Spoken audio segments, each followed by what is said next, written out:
The guys are on the windows, banging like, bam, bam, bam. Put them in here. Put them in here.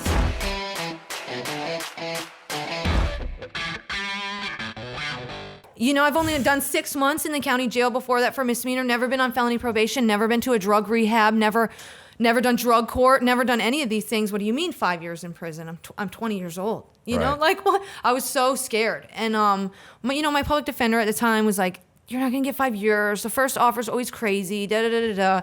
So I ended up getting it down. I sat in jail for like 6 or 7 months, and I ended up getting what's called like a split sentence. And so they gave me 18 months in, followed by 24 months probation. So I did the 18 months in. Well, you've already done 6 months. Okay, so you already did 6 months. Plus 6 you months. get gain time. Plus so you get gain time, yeah. You went in for 6 months? That's not even worth unpacking. The gain time don't count when it goes to state. Yeah, when it goes to state. So the 6 months, you don't get gain time off the 6 months from county. Oh, You see what I'm saying? It starts from the day I get in prison from DOC. So the longer in county, the longer you're fucked. Fucked. Especially when you get a short sentence.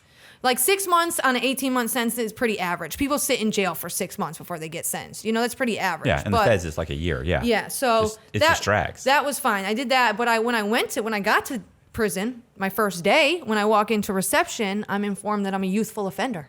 How old are you? I was 20.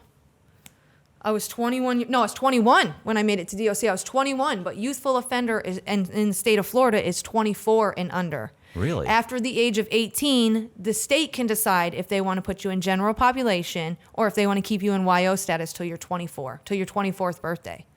So you have 24. So what does that mean? Boot camp. It's boot camp. And it's like fucking, so you're in prison with the regular, with the general population. Like I already don't want to be here. Do I have to really march and get so screamed now at I have constantly? to be with 15, 16, 17-year-olds who are doing life, who are absolutely fucking wild. Pills? For pills? No, just for murder or whatever. You know, they're Oh. just in prison. But because they're minors, they have to be in the YO program. And since I was And you weigh, you're what, 5'2", 5'3"? Yeah, probably And you 5'3". weigh 115? Probably by that time, 115, 120 pounds. Oh So I'm like, great. God. So I'm like, great. You know, I'm like walking up. I can hear, I'm like walking through the compound to the prison, and like the YO dorms back here, and the windows are open because you don't have AC in state. And it sounds like a fucking animal shelter. Yeah. You know, it was like, it sounded like a jungle in there. And I just remember thinking, oh my God, this is going to be hard as fuck. Because I knew people in prison already. I'd been in jail and on the streets with people who were in state prison, but not in a YO. So I get to this YO. I have to wear this yellow shirt with these crazy color train conductor hats, which is like, signifies your level in the program and your privilege. Yeah. We march, we chant. Everything is done together. It was hard. It was rough. So after that, you were probably thinking like, you know what, the military's for me. No. I'm going in the military. No, I was like, no. What, right? No. Exact Tommy? opposite. After YO. After that, she was probably thinking, you know what, the military life is for me. Yeah. I need to. Yeah, right.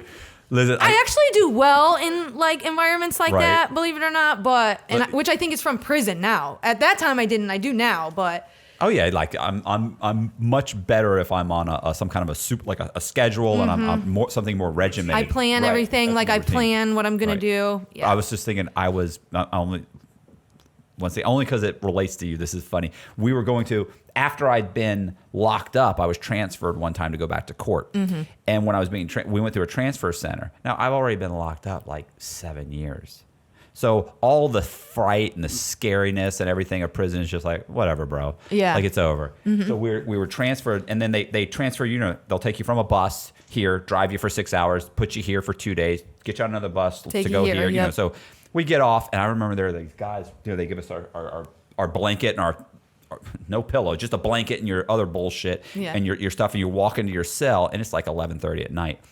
And there are guys, so there's like 8 of us. And as we're walking through on the second tier, and the guards are saying like, okay, this is your cell, this is the guys are on the windows banging like, bam, bam, bam, put them in here, put them in here. And guys are fucking terrified. Yeah. And I'm sitting there like laughing. I'm like, it's just like I'm watching the guys, and I'm thinking like, I've been in 7 years. yeah, like this guy, you're good. Yeah. You're good. Matter of fact, put me in with him Yeah. because he's funny. Yeah. Like for you to be pulling this shit at 11:30 at night, like I get it. These guys are literally almost pissing their pants. Like, oh my god. I go, look, bro, you're in this is a low holdover. These aren't pin guys.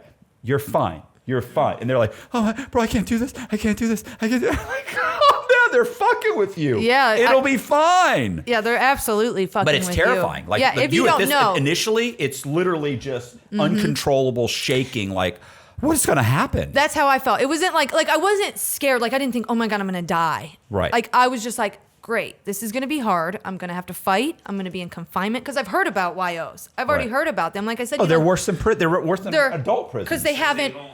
Well, they don't have anything to lose, and they haven't fully matured. Yeah. So they don't. They're still children in an environment where they have authority and all that. It's like being a 19-year-old. Like at 19, I would drive 130 miles an hour in my Ford F1 or my Ford 5.0 GT. You know what I'm saying? I would do that. Like now, if you said, here, Matt, get in this car and drive 120, I'd be like, are you out of fucking mind? Yeah, because you know better now. Anything goes wrong, I'm dead. You're smarter. Right. So it was more like fear of like how hard this is going to be. I'm going to constantly be in confinement. I'm never going to be able to talk to my mom. She's going to be upset, yada, yada, yada.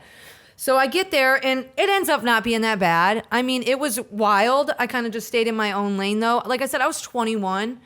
I didn't know anybody in the program. And a lot of them had to go to school still and stuff. They went to school all day. I didn't do that. So I stayed in the dorm and worked because I didn't have to go to school. And eventually I did get into a fight with a YO girl because she stole my ID tag. And in state prison, your ID tag is your money. Right. That's how you go to the store. And she could absolutely have used it and spent my money because all she has to do is pay the canteen worker to let her use my card. I knew it was her because I had seen her. I had kept it under my mattress when I slept. And she slept next to me. And for some reason, I seen her next to my bed. And I was like, what are you doing? She's like, oh, tuck in your blanket over here. Oh, it's so sweet of you. Because, I mean, all inmates are taking Yeah, I'm like, don't tuck my bed. I don't need you to tuck my bed. I got my own bed, So I knew it was her. And she was like, I ain't got your tag. I don't have your tag. And it was this whole thing. And I was like, if you don't give me my shit back by the time we get back from from breakfast, we're going to have to fight.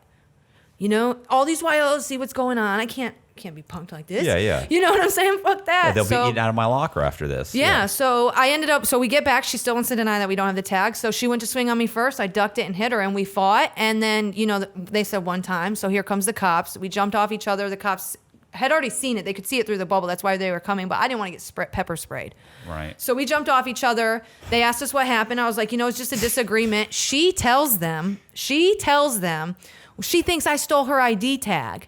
Well, dumbass, we already got into a fight. They're already going to take both of us to confinement. They're going to search both of our stuff. Right. They're going to find it. So they find my tag in her shit, but we still both went to confinement, which I was fine with. I didn't give a shit.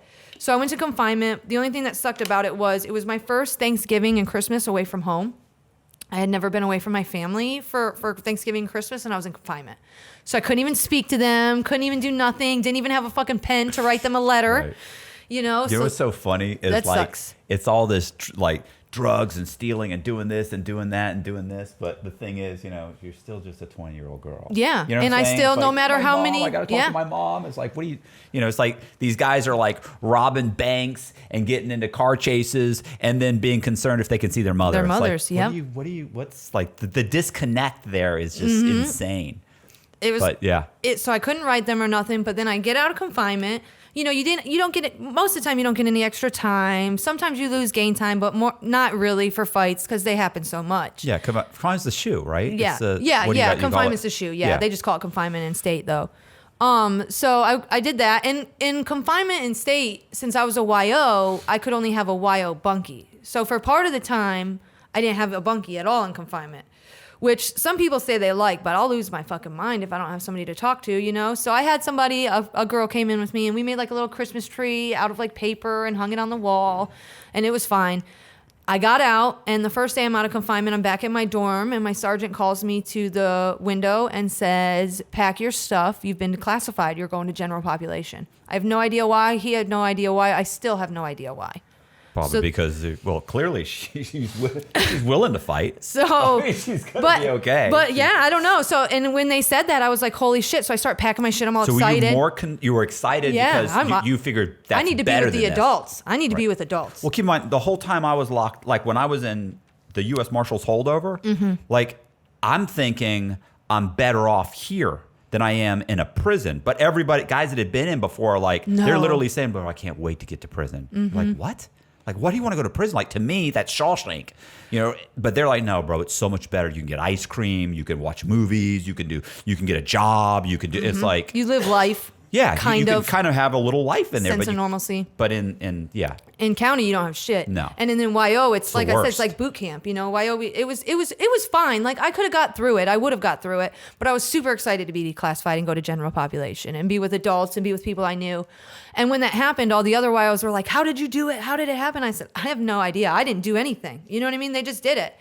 So then I go over to the annex of the prison, which was another part of the prison where they keep, general population. I was there for one night and I was sent up to a private facility in the Panhandle called Gadsden, which at that time was probably the best women's facility in Florida, had the most reentry programs, had the most vocational programs, had a dog program. It was good. It was good to be there. It was far from my family, but it was like a breath of fresh air. Right.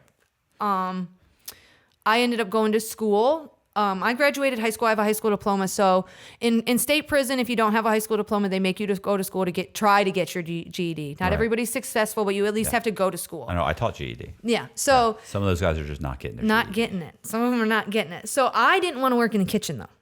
There is something about prison kitchen I didn't want to do it. So I was like, you know what? I want to go to school. Well, in order to get into certain vocational classes, your tape tests have to be certain points, So I would always pick like a vocation that my math was a little low on. So then I would have to go to GED class to bring my math grade up to get on the list for vocational. And that's how I did it. I went to school all the time in prison. Both times I was in prison, I stayed in school. So you just kept picking. I just kept going like back to like high school pretty much in prison. Really, like I would pretty much go to the GED classes to try to I would need to get my math score up to get into, let's say, AutoCAD. And then what? Once you got there, you'd switch it? Yep, I'd go on the AutoCAD waiting list, and then you'd still stay in your regular class and wait for your vocational. So okay, yeah. I mean, it's just working the system. Like, yeah, I kept entering the residential drug treatment program in Coleman, so they wouldn't ship me. I wanted to stay at the low because my mom could see me there, right? Yeah. And it was only an hour away. But the closest camp was like Miami or I don't even know. One was in like Georgia. So that's like a 4-hour drive. So I'll never see her. So I kept entering the drug program and staying. So they would keep me in the program. They'd keep me there. And then I would drop out. And then 3 months later, when they said, "Okay, you're going to be shipped," I go, "Oh, I can't. I got to go back to the drug program." I already, and I'd go back in. I kept staying. I did that for I did it twice, but it really covered almost 2 years. It kept me at the prison, just working the system. I just didn't want to work in the kitchen, man. That was it. That was it. And I did want to do vocational classes. I mean, I did graduate high school. I do have an education. I do have goals, but I wanted to do some vocation. But at that time, when I went to prison the first time, like I said, I only had 18 months. Half my sentence was almost over. There's no vocational classes you can do. Well, plus some of the vocational, like to me, the vocational ones at Coleman, it's like you go there and you learn how to be how to run a restaurant. Well, I'm never running a restaurant. Yeah. Or you go and horticulture. Like, okay, I'm not going to be a farmer. Yeah. See, I did horticulture. Right. Oh, right? Okay. See, so, but to me, all that helps you to do is start a grow house. Yeah. If I wanted to do that, which I don't have, there's nothing I'll use my horticulture certificate for. Right. I do have a friend, Jessica, who did AutoCAD. She was actually on Josh's channel. She did AutoCAD and she is a drafter now. See, they didn't. That's awesome. That's awesome because most people don't use it for anything. She has such a great career now from that. It's crazy. It's crazy. I couldn't even tell you how much money she makes. But she was really good at it, and it was a really great opportunity for her. But AutoCAD was super hard to get into, and it takes a long time. And she had a 7-year sentence, so she was able to do that. But most vocation, no. Because cosmetology is good for women. That's a good one. Then a lot of women want to do that in prison, but then a lot of them don't do it when they get out. Yeah. They think they want to do it, but then they don't. Well, I was just gonna say, some of the guys like we taught GED. Mm-hmm. There was this kid. I only know his last name was Smith. Black guy named Smith. Just sold drugs his whole life. Never had a real job. Just sold drugs. But didn't even. And it was GED. He dropped out of high school, or whatever, like 8th grade or something. Mm-hmm. But he was amazing at math. Didn't even know it. And then when he graduated, he then came back like my buddy Zach and I were like, look, you got to have the next guy you hire for math has to be Smith. Yeah. Like he's already teaching the others. He's already teaching the other kids. And he had no idea. Or the guys. Yeah. Came back. And I mean, that kid, it was him and there was another black guy there too who had dreads. They were both brilliant and they loved it. And they actually had books sent from outside. And it was like to me, there's no way ever I'm going to be thrilled about math. Me either. But they I'm loved terrible it. at it. And it's like, wow, these guys could they could have been something. You know what I'm saying? If Yeah. they had, but most people go to prison, they go to the rec yard and come back and there's almost no vocational training. There's no way to try and rehabilitate themselves. None. They get out, they sell drugs, they come back. Like it's just such a shitty system. Yeah, because like I said, unfortunately for those vocational classes, first of all, most of them take at least, even like cosmetology, I think is like a 6-month vocational, and that's short. Okay. Well, then it takes what, a year or two to even get in to the get program. into it. Right. So then most people aren't even spending that long in prison, because if you get a 3-year prison sentence and you spent 6 months in county, and by the time you Your get to gain your time. main camp after being in R&O for 2.5 months, 3 months, by the time you get to your main camp and can get on the waiting list, it's too late. Yeah. We used to say that all the time. Guys would come in with 6 months. We'd be like, yeah, it's not even worth unpacking. No, just chill. And You're just going to sit you might around. as well start reading some books, bro. Yeah, just relax, because it's not. So Because they'll be putting you in a halfway house. In a month, they're going to put you in for a halfway house. A month after that, you're going to be gone. You're down to 2 months. Oh yeah, in the feds, yeah, Yeah. because I forget you go to halfway houses and stuff. Yeah. And your split sentence is every federal sentence is a split sentence. Oh, Like okay. people are like, oh, you did this much time. Yeah, I also have 5 more years paper when I get out. It's not Okay. probation. It's just paper that if you do anything wrong, you go right back to prison. But they don't consider it part of your incarceration sentence. That's crazy. It's ridiculous. That is ridiculous. I mean, technically, my sentence was 26 years and 5 years. I technically got a 31-year sentence.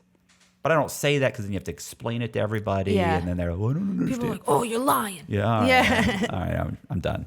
So I'm on probation. But anyway, so yeah. So I did that. I just stayed in school, whatever. Like we said, I was only there a few months, I guess, and because I ended up signing up for work release, which work release in Florida is where when you still have a certain amount of time, you can go to a program and you go out in the community and you get a regular job.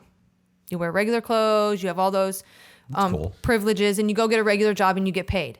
Now, How much do you get to keep? about after all said and done, probably 30%.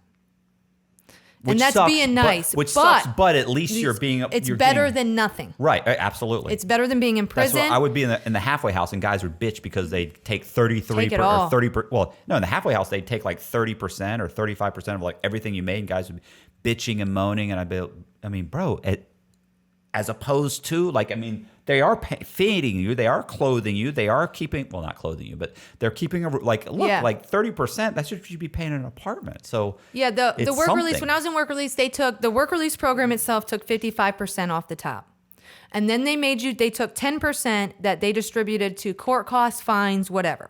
So now you're at 65%. If you have child support, it automatically gets taken out because obviously you're working. If you don't have child support but have children, the work release center makes you send money to the caregiver of your children, regardless if you have to pay child support or not. So if you have kids and don't have child support, now you're looking at like 75% they've taken. But like we just discussed, you wouldn't have shit if you were in prison. Right. It also sets you up for after prison. It gives you, goals, stuff to work for, stuff to stay doing good for. So, I mean, it was fine. I did that. I went there. I did that for 6 months. I think I did maybe 4 months, something like that. And I got out of prison. Nothing happened while I was there. I didn't lose anybody. It was I don't want to say it was like a joke, because it wasn't a joke. I didn't think it was a joke. I didn't take it that way. I knew it was serious, but it wasn't enough for me to be done with what I was doing. When I got out, it was the same. The boyfriend that I went to jail or prison with for the fake prescriptions, he picked me up with my parents. We immediately started using again. Yeah. We immediately started using again, and I was rearrested 67 days later. 67 days? Yeah, and I went back for 5 years. Holy, what was that? What was that arrest? So Did you get caught with a bunch of pills or? no. So when we got out, we started using again, and he had been to prison 3 times prior. So, or 2 times prior. 2 times prior at that time. So when we got out, what he used to do and had been to prison before is he would drive around neighborhoods, look for open garages, and steal generators, pressure washers, anything that you could grab and get quickly for money, right? Yeah, and it was like a whole thing. So that's what we were doing. And obviously, you know, going to the doctor and stuff like that. But I believe you couldn't doctor shop anymore by the time I got out of prison the first time. Where were you selling them? Oh, you're taking these and selling To them? pawn shops. Oh, okay. So when I'm using, and like when I'm like in my active addiction and I'm using and shit, I don't care about the repercussions as long as they're not right then. Right, of course. I could give a fuck about credit card fraud. Get me on camera. I don't care as long as you catch me later. I could give a fuck about giving you my ID at the pawn shop. Catch me later. As long as I get this money right now and go get my pills, I don't care. Plus most drug addiction in general. I don't care about the addiction's so overwhelming that you just don't care. you don't. So, so we were doing that. We were selling them at the pawn shop. We were at a pawn shop. Selling something, and the person we had stole it from pulled up at the pawn shop. Trying to buy a new generator? Was like looking for their shit, I guess, you know? God. So we drove off out of there, hauled ass, because obviously the pawn dealer was like, I'm going to call the cops. So we hauled ass. I actually called Tommy and was like, what the fuck do I do? How do you know Tommy at this point? You're So- dating the other guy. So I grew up with Tommy's family, and his younger sisters are my age, and they're the family that lived 2 houses down from me. Oh, Yeah. the troublemakers. Well, they're not the troublemakers, but they were just a big family. Yeah. So they're the family. So I grew up with his brothers and sisters. So I had his mom. I had been calling mom since I was 13 years old. You know, they're my family. So I called Tommy and I'm like, what do I do? They're going to go to my mom's house. I just got out of prison. They're going to go to my mom's house. And Tommy was like, well, you either can run and they're going to go to your mom's house, or you can go back to the pawn shop. It's up to you. You know, he's like, that's your 2 options. I mean, what else do you want? You know, he's like, come meet me right now. I'll take you back up there. So I went and met Tommy. I went back to the pawn shop, tried to give the cops some lie. You know, it didn't work. I ended up going to jail. So I'm going to jail. They're asking me where Michael is because he didn't go back with me. Right. And we also had a stolen vehicle that we'd been driving around for a month. So Tommy takes me back. They take me to jail. Yeah. Yeah. That's... Just a little Grand Theft Auto. Don't worry about the little GTA. Yeah. Just whatever. Yeah, So that's they end up- everybody's done that. All these felonies, she just keeps. Yeah, you know, and you know. Well, I wasn't my Grand Theft Auto. Yeah, and- So You're driving around in it. So I get arrested. They're taking me to jail for dealing in stolen property. Tommy goes to leave the pawn shop. They're looking for Michael. I'm telling them I don't know where he is. I jumped out of the car, got with Tommy, whatever. Tommy goes to leave. They follow Tommy. Tommy meets Michael, and they busted Michael, right? So because Tommy was going to get Michael, he's on foot. So Tommy's going to pick Michael up to take him. Hey, you So wanna they know pull the the car real over. thing? So Michael calls me. I tell Michael, Andrew's going to jail, bro. I'm on my way out of the pawn shop now. I got a pocket full of pills, but I go to the doctor, so I'm good. Right. And your leg was legit. broke at that time. And my legs broke at the time. So he's like, bro, you gotta come pick me up. They found a blazer while I was trying to watch you guys at the pawn shop. This, that, and the other thing. I said, well, listen, I don't think it's a good idea for me to come get you right now. Give me like 30 minutes, let me shake these cops, because I know they're following me. They think I'm gonna come get you anyways. I guarantee it. No, bro, please don't leave me here. I'm stuck. Tommy, please don't leave me. Please don't leave me. Right? I slide over to Home Depot, pick him up. Bam, detective. Going down Scenic Drive over in Pasco.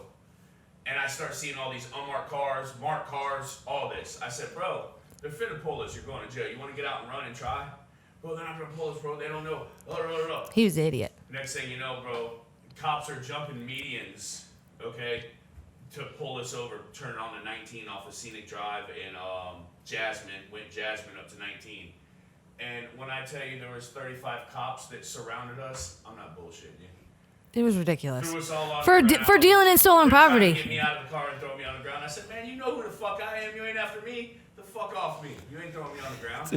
Yeah, it was ridiculous. I mean, honestly, like one car with a light when you would have pulled, just oh look, we're pulling over. Like Yeah. I'm not getting into a high speed chase with you. Wait, for you, when it's it's not anything to do with me. Like Right. it had nothing to do with Tommy. Tommy was just taking me because I was so shook up and so scared. Yeah. And it's crazy because my boyfriend's with me. Instead of saying to him, "What do I do?" I called somebody. Obviously, I didn't even trust this motherfucker. No, he's period. unreliable. Yeah, You know, I'm like, he can't make a good decision. Obviously, he picks up and calls Tommy and says, "Come get me." Well, the cops are behind me. Yeah, because if it was up to him, we would have left state Just come right get then. me. Just come get me. All right, bro. I mean, the drugs are just completely fucking got you delusional. Yeah, and of course I didn't want to go back to the pawn shop and turn myself in, but the thought of the cops swarming my parents' house after I had only been out of prison 2 months, I couldn't.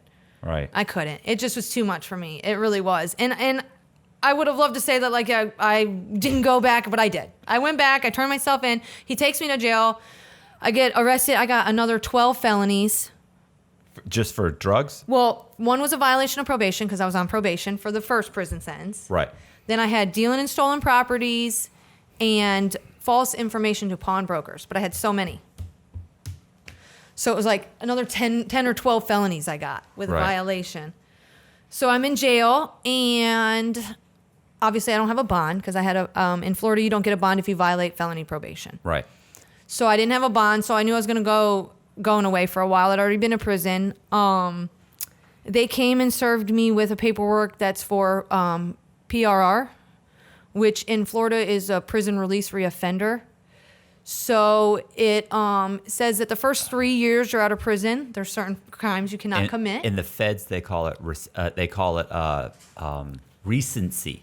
Okay, yeah. So if within 1 year of getting off, within I think it's 3 years of prison and like 1 year of probation, if you commit another felony, boom, then it's like they give you like another two or three points. So you're doing at least another few. You may be another 2 years. It may be another 8 years, depending on where you fall. But yeah, it's the same thing. They served me with it because I got burglary, and burglary fell under the PRR list, and I had only been out of prison 2 months. And why burglary? Like I thought it was the pawn shops. Yeah, I got burglary charges for being so I left that gritting the stuff out of the garage. So I never went into a garage, but since I was in the vehicle, it's the same. You might as well be. He went into the garage. Right. I popped It's the like hatch. I'm driving the getaway car for a bank it's robbery. The same. So you just robbed the bank. I did get 3 burglaries plus the dealing in stolen properties and then that. Well, burglaries fell on the PRR reoffender list. Right. So they came and served me with paperwork saying that I could 15 years. You know, that they would serve that they could pursue PRR whatever.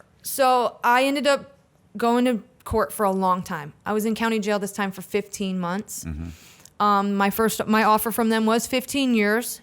So I opted to go to trial on my burglaries because 15 years to me, I mean, now, like, when I think about 15 years... You can't really prove that I went in there. You can't really, like, there's just... Exactly. Yeah, you can prove that I had the stuff and then I pawned it, in which you did that, but you couldn't prove because... But he robbed it, brought it to me, and then I brought it. Like, if they're going to give you 15 years anyways... You might as well try. They ain't gonna give it to you. Yeah, absolutely. Yeah. So, and I had already gotten my discovery, which, explains all details of your case, all evidence of your case. So I knew that a witness had stated that it was my co-defendant and another man because I had a hood on. And then another witness stated it was a green truck and it was a blue one. Right. There's some there was serious inconsistencies. Yeah, there's some serious inconsistencies. So I was going to go to trial on my burglaries. So at jury selection, I want to say it was like my first jury selection. How terrifying is that? Yeah, right? So at my first time for jury selection, the state said they were not ready. So we were like, oh, okay. So then when I went back in for my second jury selection, they had offered to, what did they end up doing? Because I got convicted of burglary. They dropped PRR, which took off the 15 mandatory. And then so my point system, I had I want to say 154 points, which scored me almost to 9 years. So I still didn't want 9 years. Yeah. Like most people are like, oh, you could have got 15, 9. No, I don't want 9 years. Yeah. I'm a drug addict. I need help. Somebody help me, Right. So I didn't want to take the 9 years. And so what I ended up getting was a downward departure. Right. Because one of the witnesses said that the other person stayed in the car so we could prove that I was a minimal participant in the activity. My co-defendant was already being sentenced for PRR, so he was already getting 15 years. He had taken that. He'd been to prison 3 times before. They hit him with habitual, violent career criminal. He took 15 years. So they gave me downward departure, and I got 60 months, 5 years DOC, followed by no probation is what I thought. is what I thought I was taking. Right. So I took 5 years, and I went to prison. I went back to the same prison up in the Panhandle, Gadsden. It had gotten a little worse because, of course, they cut prison. When they budget cut, they cut prisons and stuff first, obviously, always. But again, it was still a private prison, so there was still a lot of good stuff for being there. That's when I did horticulture. And I took it a little bit differently. My brother got married, and my brother is my only sibling. He's been with his wife now for like 16 years. He got married while I was there, so that was pretty devastating for me. Like, it sucked to miss that. And then my father also passed. So while I was there, I kind of like looked at things differently. I tried to listen to people older than me, like their stories, their advice, and just see where I could change my life, because I didn't want to be 40, 50, 60-year-old woman in prison. Working. No, because this isn't working. And now like I wasn't, the first time I was a kid and the second time I was still a kid, but my mind had changed differently. And I was like, this just isn't for me anymore. Like, I became lonely. I was sad, and the first time I was lonely the first time, but I don't remember. It was a different sense of loneliness. Like, I felt empty the second time I was in prison, So I did horticulture. I did that. And the state of Florida wanted me to go to what's called pre-work release before regular work release this time. Pre-work release is basically a rehab in a state-run rehab. So that's what I did. I went to Bradenton, Florida, to Bridges of America, it was owned by Department of Corrections, and it was a rehab. And I was super successful, and I'm super thankful for that. It's obviously something you have to take it, and you have to do it if you don't want to, and you're always going to have people that don't want to be there. They're just getting through the motion, getting out of prison, and that's fine. But I learned a lot about myself, about the way to deal with life, myself, my coping mechanisms, mental illness in others and myself. I learned a lot there, so it was good.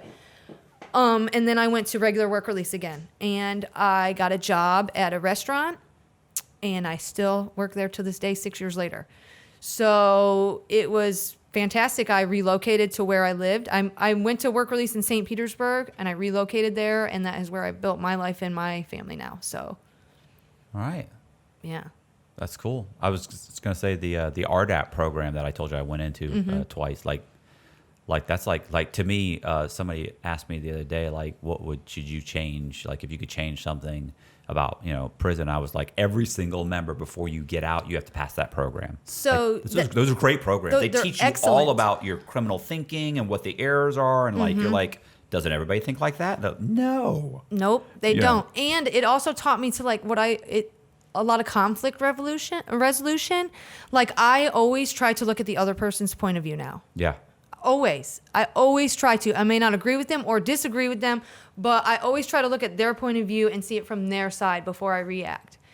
I also think they're great programs. The one I was at is now shut down because, like we talk about, they close work releases and pre-work releases first. So there is no more of that program, which is crazy because the success rate from that program, just the people I know alone, it's like, because my best friend now, she went through the same thing. We went through the same, pretty much the same prison sentence. We went to Bradenton, work release, Gadsden, horticulture. She did 5 years, I did 5 years, and she is super successful too. And she went home to her exact town, to the exact place she was from, and she's 5 years out and doing fantastic. Instead of them saying, you know what, should the programs that are set up that actually we can prove work to help reduce recidivism, we're going to cut the budget. Should we knock 25% off of everybody's sentence and put more money into these programs so that we don't have to keep locking these people up? Or should we cut the program so that in the end we'll have to build more prisons? Which one do we go for? Oh, we'll shut those programs down. Do the basic fucking math. Yeah, it was so disheartening when I heard that. It's the same thing with us. Like, okay, so we spend, 21,000 in the state, and I think it's like 35,000 in the feds to put an inmate per year to keep an inmate in prison, or and then we spend like $3,500 to educate like a student. So how about we double that for students and we just cut the fucking prison population? Like, there's the money. Yeah. No, let's go ahead and we'll spend less money on schools. What? Or like we talked about with like ridiculous vocational programs. And I'm not saying horticulture is ridiculous program, but How many people in prison really are going to get out and use horticulture in their life? They are. They're going to go open grow houses. You know, why would you spend, true. like the prison I was at had a greenhouse. Right. So that means that this prison spent all this money to have a fucking real greenhouse, but we're getting rid of the rehabilitation centers that are actively working. Like they work. You know, I mean, no, they don't work for everybody, but it's crazy. Me and my friend, we still use terms to this day that we use there. We still use thinking this way. Like when I'm super overwhelmed and super aggravated, I'll call her and I'll say, bro, I'm about to shut the blinds. I'm about to close the blinds right now because that's what we used to say, you know? The chick that I used to date, we used to, because she went through RDAP too, and she would say, I'd say something and she'd get a super optimism. She'd say, come on, that's super optimism. I go, say, don't. Knock it off. Or she would say, you know, that's a thinking error, right? And I go, stop. Thinking error. Stop That's it. a good one. Yeah. Oh yeah. We would just constantly, it's like throwing back and forth at each other. It's like, don't do that. Don't do that. I mean, it was a great program for me. I was thankful for it. I almost didn't go to it, to be honest. I didn't want to go to pre-work release when I was in prison talking about it. I was like, they're just going to end up sending me back. It's just going to be some reason for me to get in trouble. And my friend Stacy, it was actually one of my friends, really good friends. She referred to her as her mom in prison, you know. Stacy was like, why not at least try? If you get sent back, so fucking what? Yeah. You'll be right where you are right now. And I thank her every day for having that conversation with me because she made me change the decision to go. And if I wouldn't have gone, I might not be where I am. Yeah. I really might not. You know, it sounds so cliche to say something like that, but it's the cliches absolute are cliches truth. because a lot of times they're just true. Yeah, it's the absolute truth. You know? If I wouldn't have gone, I might have made it to regular work release and used again, or got out and used again. Or not even that. Next time you just might you got lucky you didn't overdo. How many people do you know that have fucking overdosed? Like Thousands, you may not have even got the third chance. Yeah, exactly. So exactly. But yeah, okay. Is that? I mean, what are we doing? I mean, whatever. I don't know. Listen, I'm a talker. Like, I'll talk another 45 minutes about nothing. About nothing. Nothing. I mean, I was on probation when I got out this time, which I didn't know about, but because when I got do they cut, like, if you're good on state probation, will they end it early? If you're sentenced that way, when you get sentenced, you have to be sentenced to 4 years probation with early term. So if you're good and meet all your conditions, and it's usually half the time. Right. But sometimes they'll let you, like, so when I was sentenced to probation with early term as soon as I pay. So if I would have walked out of prison and paid every single dollar, you're off. I was off. Yeah. But unfortunately, it was like $12,000 fucking dollars. So that's the issue with me is like everybody I know is getting off on half their probation. Boom, done. But if you owe restitution, you're not eligible to get off at the halfway point. So, they won't put you in. You can't put in whatever. It's like, okay, well, I owe $6 million, so it's gonna be an issue. Like, Joe, and they're like, well, I mean, that's the way it is. Yeah, but you're holding me to a higher standard. Yeah, exactly. So I've been good for 2.5 years. I have another 2.5 years. Yeah, well, why can't I get off? Like, I still owe the money. I'll still make the payments. No, you're not eligible. It's just stupid. It is stupid. Whatever. But yeah, okay. I was just wondering about that because I know people that are getting off like left and right. So when I went to prison the first time and I got the 18 in followed by 24 out, and then I violated with new charges. When I went to court, normally what they'll do, since you're getting a 5-year sentence, is they'll terminate that probation. Right. But they just kept it up. He terminated all charges but one. Which you should have just kept them all then. You know what I mean? So when I got out of prison from my second time from my 5-year sentence, I did have probation. And it sucked, but I did it, and I got off in a year, and I early termed it, and I paid my money, and they can kiss my ass now. Well, but that's not really my option. Yeah. Okay. So a lot of things would have to go right. All right. That's we're good. Yeah. And now I've been clean 9 years. Nice. Yeah. So. And you're dating Tommy. Yeah. I mean, not everything works out. I'm sorry. Yeah. About And we're that. getting ready to have a grandkid. Are you serious? Yeah. Yeah, my daughter's Yeah. His oldest is having a baby. How She's old are you? 19. I'm 32. I'll be 32. Tommy's 42. Oh Well, he'll be 42. Yeah, watch your mouth. 32. You're like a baby. All right. So are we done? What are we doing? If you're good, unless you want to keep going. I can't. I mean, I think this covered it. Yeah. I did a better job than Josh did. So anyway, all right. So Josh would be like, bro, what are you doing? Hey, I appreciate you watching, and do me a favor, if you like the video, subscribe, hit the like button, hit the bell, So share it and leave a comment. And Andrea, you did a great job. Thanks. And so, Thanks for having me. All right, that's it. See you.